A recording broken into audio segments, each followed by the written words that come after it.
তোমার বন্ধু রাতুল সে অলরেডি জেনে গিয়েছে তুমি বৃষ্টি ম্যাডামকে বিয়ে করেছো। কি বলছো? হ্যাঁ, সে যে কোনো সময় বৃষ্টি ম্যাডামকে বলে দিতে পারে।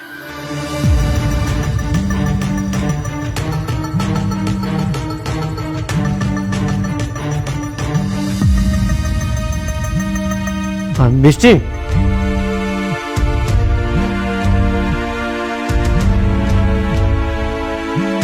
তোমার ফোন আসছে।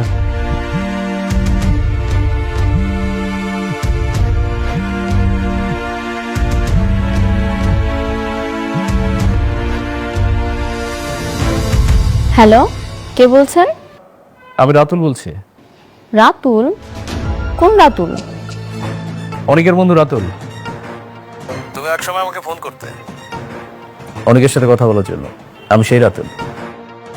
আপনি তো অনেকের সব সম্পত্তি বেমানি করে লিখে নিয়েছেন। হ্যাঁ, বেইমানি করেছি, কিন্তু অনেক আরো বড় বেইমান।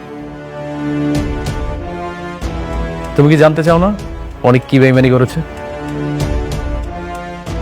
হ্যাঁ, আমি জানতে চাই কি করেছো অনেক। আর সব কথা কি ফোনে বলা যায়? আচ্ছা, তুমি কি আগামীকালকে আমার সাথে দেখা করতে পারবে? কোথায়? তোমার যেখানে সুবিধা হয়। আচ্ছা ঠিক আছে, আমি সকালে জানিয়ে দেব। ওকে। বৃষ্টি, কে ফোন দিয়েছিল? রাতুল? হ্যাঁ। বৃষ্টি, তুমি তো জানোই সব কিছু। ও কত বড় বেঈমান, তারপর কেন ফোনটা রিসিভ করলে? জানি তো।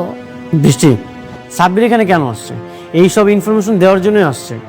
রাতুল প্ল্যানিং করছে আমাদের রিলেশনটা যেন নষ্ট হয়ে যাক। জি ম্যাডাম, আমি এই ইনফরমেশন দেওয়ার জন্য আসছি। কিন্তু কেন? ও চায় আমি আবার বরবাদ হয়ে যাই, আমি আবার ধ্বংস হয়ে যাই। ও তো আমাকে কালকে দেখা করতে বলেছে। খবরদার, তুমি যাবে না। গেলে কি সমস্যা? দেখি কি বলতে চায়।